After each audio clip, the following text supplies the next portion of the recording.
Have you ever finished designing a brand package, felt proud of the logos, and immediately realized you need a brand guide, but every example online looks like a 60-page corporate manual? I'm Steven Overturf, here with Adobe Lab to show you how easy it is to build a mini brand guide.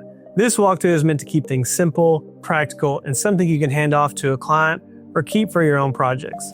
We're going to be using Adobe Illustrator and Adobe InDesign for this project today, so let's get into it. Before we even open anything, we want to gather all of our brand assets in one place. These can be vectors prepared in Illustrator, a folder on your computer or external hard drive with your logo files, icons, images, patterns, whatever you may need.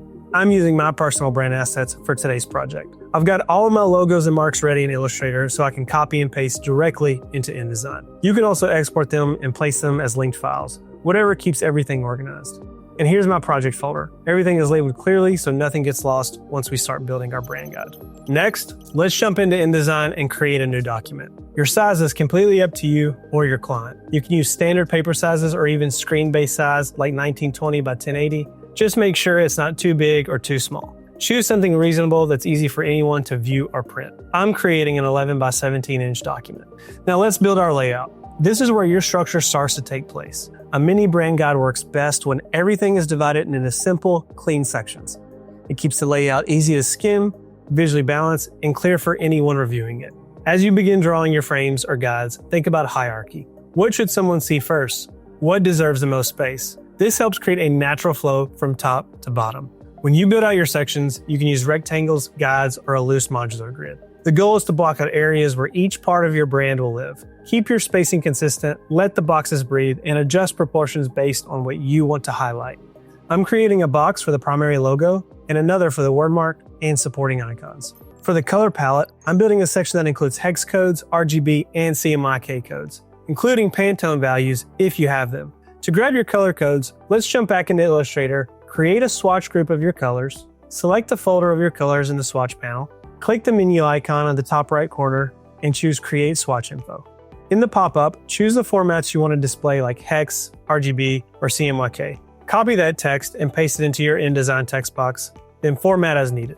For our typography section, type out your descriptor using your fonts, our headline, subheadline, and body copy if necessary. This helps show hierarchy, spacing, and how each style behaves in real usage.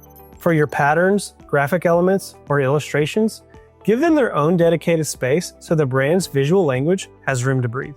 For photography direction, mock-ups, or branded applications, you can group these together. Use small thumbnails or sample images to show the mood, tone, and how the brand comes to life. You can also add a personality section with a short descriptor of the brand. This can be a sentence or a few keywords that capture its tone and vibe.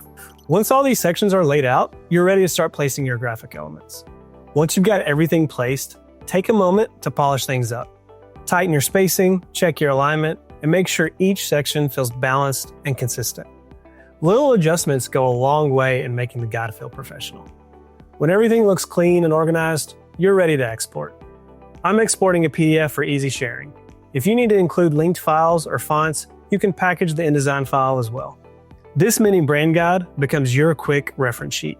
It's short, digestible, and perfect for clients who may not need a full brand book. Remember, brands evolve. You can always come back to this file and update colors, swap logos, add patterns, or extend the layout. This should grow with your brand or your clients. Hopefully this helps you feel less intimidated by brand guides. A mini brand guide is simple, clean, and honestly, one of the best tools you can hand off as a designer. If you enjoyed this breakdown, like the video, subscribe, and stick around for more instructional design content.